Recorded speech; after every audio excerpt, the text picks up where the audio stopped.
Hello friends, എല്ലാവർക്കും good morning. അപ്പോൾ ഇഷ്ടമാത്രം സീരിയലിൽ ഇന്നത്തെ സൂപ്പർ ഹിറ്റ് വിശേഷത്തിലേക്ക് എല്ലാവർക്കും സ്വാഗതം.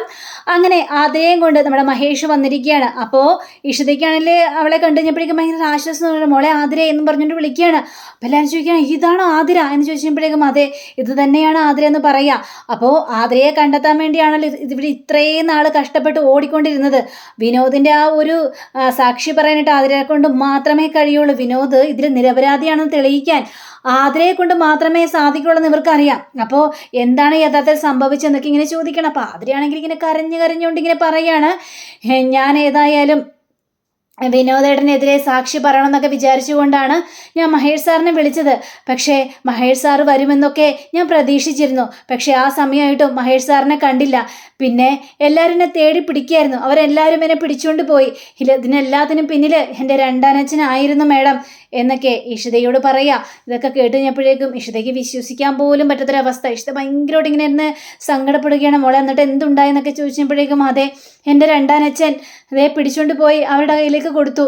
എന്നിട്ട് മറ്റുള്ളവരോടൊക്കെ പറഞ്ഞത് എനിക്ക് ഞാൻ ചെന്നൈയിലൊരു ജോലി ചെയ്യുകയാണ്, എനിക്കൊരു നല്ല ജോലി കിട്ടി എന്നൊക്കെ പറഞ്ഞുകൊണ്ട് എല്ലാവരോടും പരത്തി നിൽക്കുമായിരുന്നൊക്കെ ഇങ്ങനെ പറയാം. അപ്പം മഹേഷ് ആണെങ്കിൽ അതെ, അത് തന്നെയാണ് അതിരുടെ ജീവിതത്തിൽ സംഭവിച്ചത്. പക്ഷേ അവളെ ഒരു കൂരാക്കൂര ഇട്ടിൽ കെട്ടിയിട്ടിരിക്കുകയായിരുന്നൊക്കെ മഹേഷ് പറയുക. ഇതിന് പിന്നിൽ കളിച്ചത് ആകാശ് മേനോൻ തന്നെയാണെന്നും അവിടെ സംസാരം ഉണ്ടാവുകയാണ്. അതെ, ആകാശ് അയാൾ തന്നെ എന്നെ പിടിച്ചുകൊണ്ട് പോയത്, എന്നെ ഒരുപാടിട്ട് ദ്രോഹിച്ചു എന്ന രീതിയിൽ പറയാണ്. അപ്പോഴേക്ക് സ്വപ്നവല്ലിയാണെങ്കിൽ എൻ്റെ പൊന്നു മോളെ, നിന്നെ ഞങ്ങൾ എത്ര നാളായിട്ടെന്നറിയാവോ തിരഞ്ഞുകൊണ്ട് നടക്കുന്നത്. ദേ നിന്നെ തിരഞ്ഞാൻ പോയ സമയത്താണ് മഹേഷിന് ഇങ്ങനൊരു ആക്സിഡൻറ്റ് വരെയും സംഭവിച്ചത്.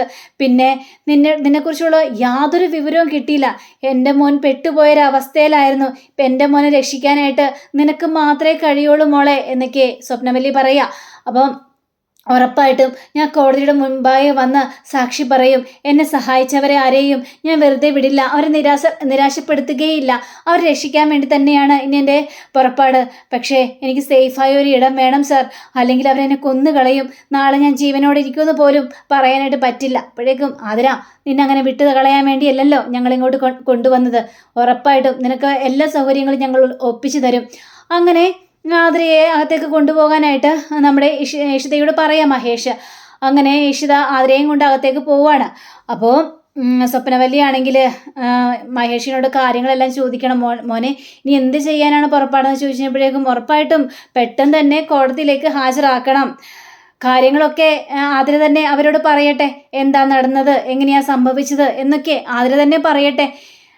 അതല്ലാതെ വേറൊരു നിവൃത്തിയില്ല എന്നൊക്കെ പറഞ്ഞുകൊണ്ട് മഹേഷും പോവാം. അപ്പോൾ രാമൻ സ്വപ്നവല്ലിയോട് പറയണ കണ്ടില്ലേ, ഇപ്പം മഹേഷ് അവൻ്റെ അനിയന് വേണ്ടി ഒന്നും ചെയ്തില്ല എന്നുള്ളൊരു കാര്യം ആരും പറയില്ലല്ലോ. ഏറ്റവും മഹേഷിന് സ്നേഹം ഈ വിനോദിനോട് തന്നെയാണെന്നൊക്കെ പറയണം. എൻ്റെ ദൈവമേ, എന്നാലും എൻ്റെ മോനൊന്ന് പുറത്തിറങ്ങി കണ്ടാൽ മതി. അതിനു വേണ്ടിയാണ് ഞാൻ ഏറ്റവും കൂടുതൽ ആഗ്രഹിക്കുന്നത്. പിന്നെ ഞാൻ ആ കൊച്ചിന് എന്തെങ്കിലും ഉണ്ടാക്കാൻ നോക്കട്ടെ, അതിനെ കണ്ടാലറിയാം. കുറേ ദിവസമായി എന്തെങ്കിലും കഴിച്ചിട്ടെന്നാണ് തോന്നുന്നത്. അതുകൊണ്ട് ഞാൻ അടുക്കളയിൽ പോയി എന്തെങ്കിലും ഉണ്ടാക്കട്ടെ രാമ. ശരി സ്വപ്നവല്ലി, നീ പോയി എന്തെങ്കിലും ഉണ്ടാക്കി കൊടുക്കുക കൊച്ചിന് എന്നും പറഞ്ഞുകൊണ്ട് സ്വപ്നവല്ലി നേരെ അടുക്കളയിലേക്ക് പോവുകയാണ്. പോയി കഴിഞ്ഞാൽ നമ്മുടെ മഹേഷിനെ കാണിക്കുകയാണ്. അപ്പോൾ മഹേഷ് ആണെങ്കിൽ കൈയൊക്കെ മുറിഞ്ഞിട്ട് ഭയങ്കര നീറ്റലോടെ ഇരിക്കുമ്പോൾ ഇഷിത വന്നിട്ട് മരുന്ന് വെക്കാനായിട്ട് വരികയാണ്. നോക്കട്ടെ, കൈ ഇങ്ങോട്ട് കാണിച്ചേ. അതെ, കൂടുതലും മുറിവുണ്ടെങ്കിലേ ഹോസ്പിറ്റലിൽ പോകേണ്ടി വരുവേ, ഒന്ന് പോയി ഇഷിത, കണ്ടാൽ അറിയാൻ പാടില്ലേ, തൊലി പോയിട്ടേ ഉള്ളൂ. ഞാൻ നോക്കട്ടെ എന്ന് പറഞ്ഞുകൊണ്ട് മരുന്ന് വെച്ച് കുടിക്കണം.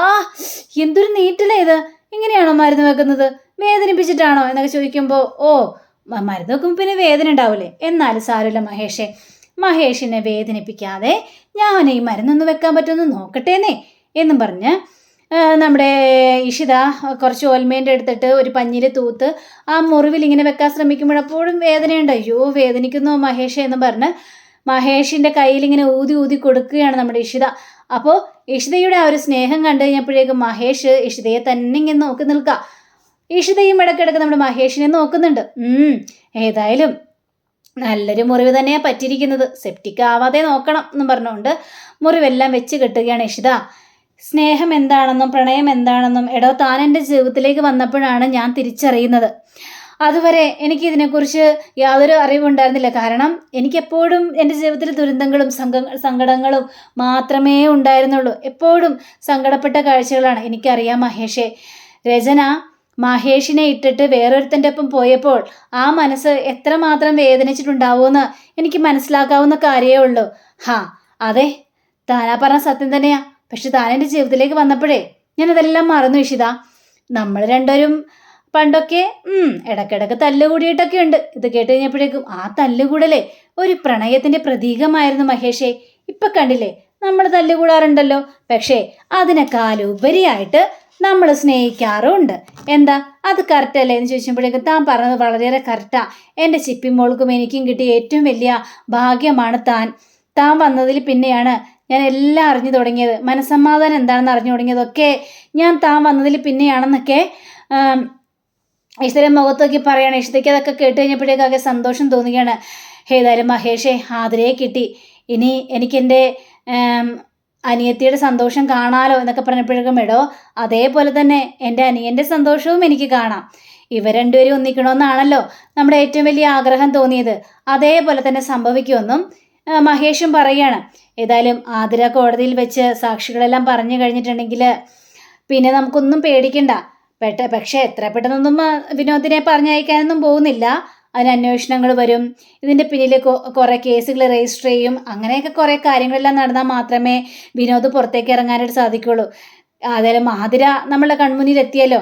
ഇനിയിപ്പോൾ അതിനെക്കുറിച്ചുള്ള ടെൻഷൻ വേണ്ട. പക്ഷേ അവൾ സേഫായ ഒരു സ്ഥലത്ത് തന്നെ ഇരുത്തണമെന്നും പറയാം. അങ്ങനെ പിറ്റേ ദിവസം രാവിലെ ആക്കിയാണ്. പിറ്റേ ദിവസം രാവിലെ ആയി കഴിഞ്ഞപ്പോഴേക്കും ആതിര റെഡി ആയിട്ടൊക്കെ വരിക. അപ്പോൾ നമ്മുടെ പ്രിയാമണിയാണെങ്കിൽ എല്ലാവർക്കും ചായ കൊടുക്കുക. പ്രിയാമണിയുടെ വീട്ടിലായിരുന്നു. പ്രിയാമണി എല്ലാവർക്കും ചായയൊക്കെ കൊടുത്തു കഴിഞ്ഞപ്പോഴേക്കും ആതിരയെക്കുറിച്ചുള്ള കാര്യങ്ങളെല്ലാം പറയണം. ആതിരയെ എത്രയും പെട്ടെന്ന് കോടതിയിലേക്ക് ഹാജരാക്കണം, അല്ലെങ്കിൽ ഇവിടെ നിന്ന് കഴിഞ്ഞാൽ പ്രശ്നമാകും. പിന്നെ ആതിര മോള് ഒരു കാരണവശാലും ടെൻഷൻ ആവണ്ട കേട്ടോ. ഈ കേസ് കഴിഞ്ഞാലും മോളെ ഞങ്ങൾ കൈവിടാനായിട്ട് പോകുന്നില്ല. അപ്പോൾ ഇഷിതയാണെങ്കിൽ അതെ, നിനക്ക് നല്ലൊരു ജോലി തന്നെ ഞങ്ങൾ തരപ്പെടുത്തി തരും. പിന്നെ പുറത്തെങ്ങും പോയി കഷ്ടപ്പെടേണ്ട കാര്യവും ഇല്ല. സ്വന്തം കാലിൽ നിൽക്കുന്ന ആ ഒരവസ്ഥയായിരിക്കും നിനക്കിനി ഉണ്ടാകാൻ പോകുന്നത്. ആരെയും പേടിച്ച് ജീവിക്കേണ്ട കാര്യമൊന്നുമില്ല ആതിരയെന്ന് പറയുക.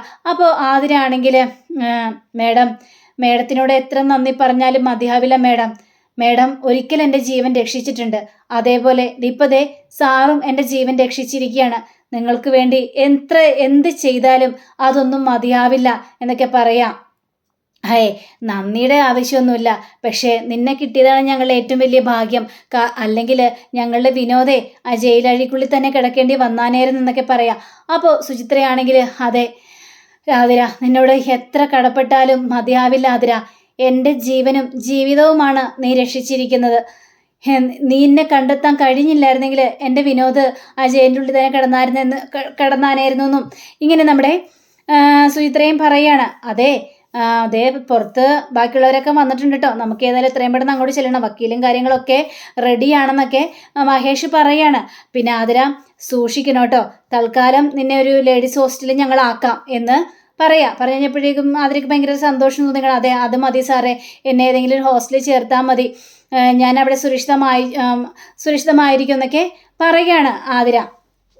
അപ്പോൾ എന്നാൽ നമുക്ക് പോയാലോ എന്നൊക്കെ ചോദിച്ചപ്പോഴേക്കും അതെ സാറേ, നമുക്ക് പോകാമെന്നും പറയാം. അങ്ങനെ പറഞ്ഞുകൊണ്ട് ആതിരയും കൊണ്ട് അവിടെ നിന്ന് പോകണം. അപ്പോൾ പ്രിയാമണിയും അതേപോലത്തെ സ്വപ്നവലിയും പറയണം, പാവം കൊച്ചല്ലേ, ദൈവം എന്തോരം കഷ്ടപ്പെടണം, എല്ലാത്തിനും കാരണം രണ്ടാനച്ഛനാ, അവനാണ് എല്ലാത്തിനും കാരണക്കാരൻ, അവനെയൊക്കെ വെടിവെച്ച് കൊല്ലേണ്ടതാണ് എന്നൊക്കെ പ്രിയാമണിയും സ്വപ്നവലിയൊക്കെ പറയാം. അങ്ങനെ ആതിരയും കൂട്ടി നേരെ പുറത്തേക്ക് ഇറങ്ങി പോവുകയാണ്. ഇഷ്ടയ്ക്കാണെങ്കിൽ ഇതൊക്കെ ആലോചിച്ചിട്ട് ആകെ തലപുകഞ്ഞൊരവസ്ഥ. പിന്നീട് കാണിക്കുന്നത് നമ്മുടെ ഒരു മന്ത്രിയാണ്. അപ്പോൾ മന്ത്രിയാണെങ്കിൽ ആരോടൊക്കെ ഫോണിൽ വിളിച്ച് സംസാരിക്കുമ്പോൾ ഒരാൾ വന്നിട്ട് പറയാണ്, സാറെ കാണാൻ വേണ്ടി ആകാശ് മേനോൻ വന്നിട്ടുണ്ടെന്ന് പറയാണ്. ശരി, വരാൻ പറയൂ. അങ്ങനെ ആകാശം നേരെ വരികയാണ്. എന്താണ് ആകാശേ പെട്ടെന്ന് ഇങ്ങോട്ട് വരാനുള്ള കാരണം ചോദിച്ചപ്പോഴേക്കും സാറേ ആകെ പെട്ടുപോയൊരവസ്ഥയാണ് സാറേ, ഞാൻ ആകെ ആപ്പിലായെന്ന് തോന്നുന്നു. എന്താ ആ പെണ്ണിനെക്കുറിച്ചാണ്? എന്താ അവളുടെ പേര്? ആതിര, അവളെക്കുറിച്ചാണ് അതാ പറഞ്ഞു വരുന്നത്. അയ്യോ സാറിന് എങ്ങനെ അറിയാം സാറേ? എടോ, ആതിര തൻ്റെ കസ്റ്റഡിയിലല്ലേ, അപ്പോൾ പിന്നെ താനെന്തിനാണ് ടെൻഷൻ അടിക്കുന്നത്? തനിക്ക് എന്താ പ്രശ്നം സംഭവിച്ചെന്നാണ്? അവൾ തൻ്റെ കസ്റ്റഡിയിലുള്ളിടത്തോളം കാലം ഒന്നിനും കൊണ്ട് ഒരു കാരണവശാലും പേടിക്കേണ്ട ആവശ്യമില്ല സാറേ. അത് പറയാനല്ല സാറേ ഞാൻ വന്നത്. ആതിര ഇപ്പം എൻ്റെ കസ്റ്റഡിയിലില്ല, അവള് രക്ഷപ്പെട്ടു സാറേ. എന്താടോ താൻ എന്താ പറഞ്ഞത്? അതെ സാറേ, എൻ്റെ കസ്റ്റഡിയിലുണ്ടെന്ന് മഹേഷ് എങ്ങനെയൊക്കെയോ മണത്തറിഞ്ഞു. അവിടെ വന്ന് അവളെയും കൂട്ടിക്കൊണ്ട് പോയി. ഇപ്പം അവൾ അവിടെ ഇല്ല. ഇത് കേട്ടതും ഈ മന്ത്രിക്കാകെ കാര്യം വന്നിട്ട് ആകാശിൻ്റെ കാരണം അടിച്ച് പുകയ്ക്കുകയാണ്. നീ എന്താടാ പറഞ്ഞത്? അവള് രക്ഷപ്പെട്ടെന്നാ? എടാ, അവള് രക്ഷപ്പെട്ട് കഴിഞ്ഞാൽ എന്തൊക്കെയാണ് വിപത്തുകൾ സംഭവിക്കാൻ പോകുന്നത് നിനക്ക് വല്ല വിചാരമുണ്ടോ? അവൾ എന്നെ പൂട്ടൂലേ? എൻ്റെ മന്ത്രി കസേര തിരിക്കൂലേ? എത്രയും പെട്ടെന്ന് അവളെ കണ്ടെത്തിക്കോളണം സാർ. അതിന് നടക്കുമെന്ന് എനിക്ക് തോന്നുന്നില്ല. എടാ, നിനക്ക് എങ്ങനെ ഇത് എന്നോട് പറയാനുള്ള ധൈര്യം വന്നടാ? നിനക്ക് നാണമുണ്ടോ എന്നോട് ഇതൊക്കെ പറയാനായിട്ട്? നീ ചോദിച്ചുകൊണ്ട് കിടന്ന് ഭയങ്കര ബഹളാ. അപ്പോഴേക്കും ഈ മന്ത്രിക്ക് വേറൊരു കോള് വരികണേ. ആണോ, അങ്ങനെ സംഭവിച്ചോ എന്ന് ചോദിച്ചുകൊണ്ട് ഫോൺ വെക്കണം. കേട്ടോടാ, കേട്ടോ, നീയല്ലേ എല്ലാത്തിനും കാരണം. അവൻ്റെ കയ്യിൽ സുരക്ഷിതമായിട്ടൊരു കാര്യം ഏൽപ്പിച്ചു കഴിഞ്ഞപ്പോഴേക്കും അവനെല്ലാം തകിടം മറിച്ചു. എന്താ സാറേ, ആരാ സംസാരിച്ചത്? പറയുകയാണ്, നമ്മുടെ മഹേഷ് അവളെ കോടതിയിൽ ഹാജരാക്കിയെന്ന്. ഇനി രക്ഷയുണ്ടോ എനിക്ക്? എല്ലാവരും എൻ്റെ പിന്നാലെ വരില്ലേ? കേസ് മുന്നോട്ട് പോകില്ലേ? പക്ഷെ അങ്ങനെയൊന്നും ഉണ്ടാകാൻ പാടില്ല. നീ കാരണം എൻ്റെ മന്ത്രി കസേര തെറിക്കേണ്ട ഗതി വന്നു കഴിഞ്ഞാൽ ആകാശ് മേനോനെ നിനക്കെന്നെ ശരിക്കും അറിയില്ല എന്നും പറഞ്ഞുകൊണ്ട് അവിടെ കിടന്ന് ബഹളൊപ്പിക്കുകയാണ് ഇയാൾ കിടന്ന്. അപ്പം ആകാശാണെങ്കിൽ ഉറപ്പും പറയണില്ല, അവന് എതിരെ സാക്ഷിയൊന്നും പറയാനായിട്ട് പോകുന്നില്ല. അത് ഉറപ്പാ, അതെല്ലാം നിൻ്റെ കയ്യിലാണ് ഇരിക്കുന്നത്. അവൾ കോടതിയിൽ എത്തിക്കഴിഞ്ഞാൽ അവനെതിരെ സാക്ഷി പറയും, അവൻ പുറത്തിറങ്ങും. പിന്നെ എല്ലാ തെളിവുകളും എൻ്റെ നേരെയാവും. എന്നെ പോലീസ് അറസ്റ്റ് ചെയ്തും എൻ്റെ സ്വപ്നങ്ങളെല്ലാം ഇല്ലാതെയാകും. അങ്ങനെയൊന്നും സംഭവിക്കാനായിട്ട് പാടില്ല എന്ന് ഇയാൾ പറയാ. പിന്നീട് കാണിക്കുന്നത് നമ്മുടെ കന്യാസ്ത്രീ മഠത്തിലേക്ക് മഹേഷ് ആതിരയും കൊണ്ട് വന്നിരിക്കുക. അപ്പോൾ മഹേഷിനെ കണ്ടുകഴിഞ്ഞപ്പോഴേക്കും ഇതാരും മോനോ? വാ മോനെ, വന്നിരിക്കും മോനെ. പിന്നെ അമ്മേ, ഇതാണ് ആതിര. ഓ, ആതിരയല്ലേ? എനിക്ക് മനസ്സിലായി. പെട്ടെന്നേ പേര് ഞാൻ മറന്നുപോയായിരുന്നേ. നിന്നെ ഓർക്കുമ്പോഴേ സ്കൂൾ കുട്ടിയായിട്ടാണ് എൻ്റെ മനസ്സിലേക്ക് കടന്നു വരുന്നത് മഹേഷ് മോനെ എന്നൊക്കെ ഇങ്ങനെ ഈ കന്യാസ്ത്രീ പറയാണ്. പിന്നെ മേഡം, അമ്മേ, അതേപോലെ തന്നെ ഇവൾക്ക് ഇവിടെയാണ് താമസിക്കേണ്ടത്. അല്ല, എത്ര നാളത്തേക്കാണ് താമസിക്കേണ്ടത്? അല്ല, താമസിക്കുന്നത് കൊണ്ട് ബുദ്ധിമുട്ടായതുകൊണ്ട് ചോദിച്ചതല്ല കേട്ടോ. എന്നാലും ഒന്ന് അറിഞ്ഞിരിക്കേണ്ട കാര്യമുണ്ടല്ലോ. കോടതിയിൽ ഹാജരാക്കുന്നവരെ ഇവൾക്ക് ഇവിടെ ഒരു സേഫ് ആയിട്ടുള്ളൊരു ഇടം വേണം. അതിനു വേണ്ടിയാണ് ഞങ്ങൾ ഇങ്ങോട്ട് തന്നെ കൊണ്ടുവന്നത്. അതുകൊണ്ട് മഹേഷ് മോൻ ഒരു കാരണവശാലും ടെൻഷൻ അടിക്കണ്ട, ഇവളിവിടെ സേഫ് ആയിരിക്കും. അതിനുള്ള കാര്യങ്ങളെല്ലാം ഞങ്ങൾ ചെയ്തു കൊടുത്താളായെന്ന് ഈ കന്യാസ്ത്രീ പറയുകയാണ്. ഇത് കേട്ട് കഴിഞ്ഞപ്പോഴേക്കും മഹേഷിന് ഭയങ്കര ആശ്വാസം തോന്നുക. അപ്പം അങ്ങനെയും കാണിച്ചുകൊണ്ടാണ് നമ്മുടെ ഇന്നത്തെ റിവ്യൂ ഇവിടെ അവസാനിച്ചിരിക്കുന്നത്. അടുത്ത റിവ്യൂവിനെ കാത്തിരിക്കുക, സബ്സ്ക്രൈബ് ചെയ്യുക. എല്ലാവർക്കും നല്ലൊരു ദിനം ആശംസിച്ചു. നമസ്കാരം. Thank you. See again. By.